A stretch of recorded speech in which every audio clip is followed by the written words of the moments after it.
ጌታችን መወለድ፣ ስለ ቤተልሔሙ፣ ስለ ሰብአ ሰገል ለጌታችን መስገድ ሰብአ ሰገል እጅ መንሻ አቅርበዋል። ምንድን ያመጡት? 3 ነገሮች ወርቅ፣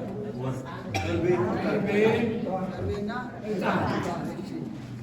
እሱን እዚያም በስዕላትም እናያለን።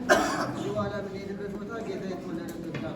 አሁን ስላለነው ግን አንዱ ሁለት አንቀጽ ብቻ ከቅዱስ ወንጌል አነብላችኋለን። የማቴዎስ ወንጌል ምዕራፍ 2 ከቁጥር 13 እነርሱም ከሄዱ በኋላ እነሆ የጌታ መልአክ በሕልም ለዮሴፍ ታይቶ ሄሮድስ ሕፃኑን ሊገድለው ይፈልገዋልና ተነሳና ሕፃኑንና እናቱን ይዘህ ወደ ግብፅ ሽሽ። የእግዚአብሔር መልአክ ለዮሴፍ የተናገረው በዚህ ቦታ ነው። እመቤታችን በዚያ በበረት ወለደችው። በዚህ ዋሻ ጌታችንን ሕፃኑን ፈጣሪ ነውና ከድንግልና ጡቶቿ ወተት አፈለቀ። ድንግልናና ማጥባት የተለያየ ነው። እርሷ ግን ዘላለማዊት ድንግል እመቤታችን በረከቷ ይደርብን። ፈጣሪ ነውና የሚሳነው ነገር የለምና ከድንግልና ጡቶቿ ወተት አፈለቀ። ልጇ ነውና ደግሞ እርሱ ብቻ ጠጣው። አንድያ ልጇ የማኅፀንሽ ፍሬ ነው አይደል? ፍሬዎች አላል። የድንግል ማርያም ልጅ አንድያ ልጇ በድንግልና ተጸንቶ በድንግልና የተወለደው መድኃኔዓለም አምላካችን ኢየሱስ ክርስቶስ ብቻ ነው። እኛን ለማዳን የተገለጠ በተዋሕዶ እርሱን በዚህ ዋሻ እመቤታችን አጸባችው፣ በክንዶቿ ታቀፈችው። ሱራፌል ኪሩቤል በፍርሃት ክንፎቻቸውን ሸፍነው የሚያመሰግኑት የሚሰግዱለት እርሱን ወላዲተ አምላክ ቅድስተ ቅዱሳን ድንግል ማርያም በክንዶቿ ታቀፋ መድኃኔዓለም ክርስቶስን አጠባቸው። በዚህ ቦታ ላይ ነው። በእውነታውን በዓይነ ሕሊና አስቡ። በቤታችን ቁጭ ብላ ልጇን ፈጣሪ ክርስቶስን ያጠባችበት ቦታ ከዚህ በላይ ምን አለ? እንደውም ብንሞት ይቆጨናል።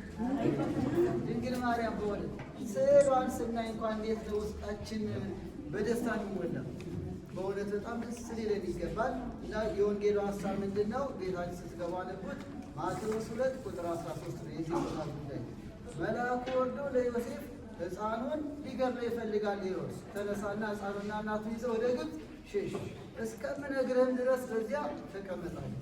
እርሱም ተነስቶ ከዚህ ማለት ሕፃኑንና እናቱን በሌሊት ያዘና ከጌታ ዘንድ በነቢይ ልጄን ከግብፅ ጠራሁት የተባለው እንዲፈጸም ወደ ግብፅ ሄደ። ሄሮድስም እስኪሞት ድረስ በዚያ ኖረ።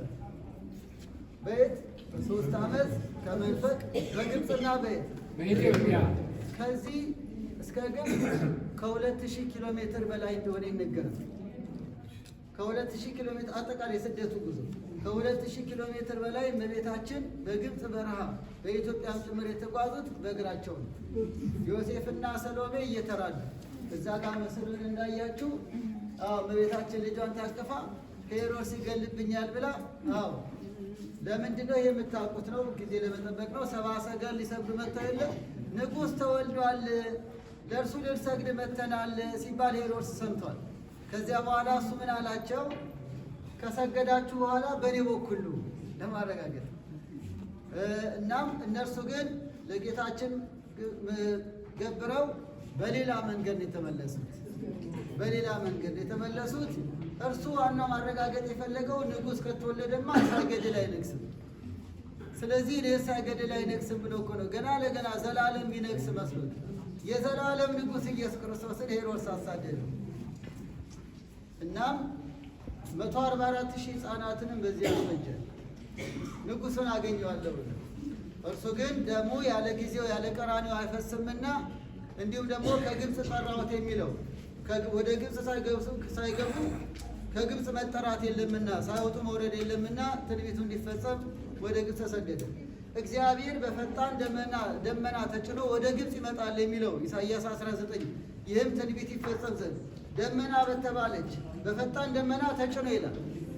ደመና በተባለች በድንግል ማርያም እቅፍ ሆኖ ወደ ግብፅ ተሰደደ። ጊዜው ሲደርስ ደግሞ ሄሮድስ ሞቷልና ሚጠት ሆነ፣ ተመለሱ ተባለ።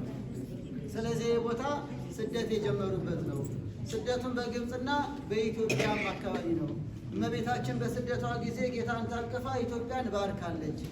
የኢትዮጵያ ድንኳኖች ሲጨነቁ አየሁ ብሏል ዕንባቆም ምዕራፍ 2 ላይ። ድንኳን ያለው ሕዝቡን ነው። እመቤታችን ከነ ልጇ እንግዳ ሆና ኢትዮጵያን ባርካለችና ብሎ ሊቃውንት ተረጉማሉ። እነ ተድባበ ማርያም፣ እነ ዋልድባ፣ እነ ጣና ቂርቆስ፣ እነ አክሱም ሌሎችም ገዳማት በድርሳነ ዑራኤል በተለያዩ መጽሐፍት እንደተጻፈ እኛ እናምናለን። እመቤታችን ከዚህ ተነሳ በግብፅ አልፋ ኢትዮጵያንም ባርካለች። ኢትዮጵያ እመቤታችንን የአስራት ሀገሯ ነች። በእውነት ልዩ ፍቅር በደማችንም ያለው እመቤታችን ኢትዮጵያን ስለባረከችልን ነው። እናም በዚህ ነው ስደት የተጀመረው የሚለውን እንድታስተውሉት ነው። ይህን ይመስላል ማቴዎስ 2 ቁጥር 13። በእነሱ ታሪክ ደግሞ የወተት ዋሻ ይሉታል። ጌታን ስታጠባ የነጠበው መሬቱን ነጭ አድርጎታለች ነው። ስለዚህ በእነሱ ታሪክ በአርመኖች በሶሪያዎች ይህን ይተርካሉ። በእኛ ደግሞ ይህንን ስደቷም ከዚህ እንደተጀመረ ስለሚያምኑ ነው አሳምረው ያዙ። ስለዚህ ለእመቤታችን ያለው ባህታ ቤተክርስቲያናት ፍቅራችን፣ ክብራችን አንድ አይደለም። በረከቷ ይደርብን። ስለዚህ ይሄ ነው እናቶች። ሌላውን በየመኪና ይገለጽልናል።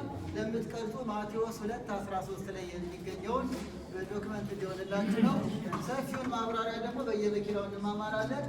አሁን እንዲሁ ተያይዘን የምንሄደው ወደ ዋናው ቤተ መቅደስ። አሁን ሁለት ነገር አይተናል። አንደኛ የኢትዮጵያን ገዳም፣ ሁለተኛ ይህን የወተት ዋሻ፣ ሶስተኛው የምናየው ጌታ የተወለደበትን ጎሉ። ያ ጎል እንደዚህ ጠባብ ነው ውስጡ፣ ግን ላይ ውስጥ እሌኒ የሰራችው ሰፊ ቤተ መቅደስ ነው። በሰፊ ቤተ መቅደስ ገብተን ቀኝ ቀኙን ሰልፍ ይዘን በደረጃ ወርደን ዋናው ከመጣንበት ዓላማ አንዱ ጌታ የተወለደበትን ዋናው ቦታ በኮከብ ምልክት ያለበት እዚያ ሰግደን ተሳልፈን እንመጣለን እና ትንሽ ትዕግስት ይፈልጋል። ቅዳሴ ላይ ከሆኑ ቆመን መጠበቅ አለብን። ብዙ ግሩፕ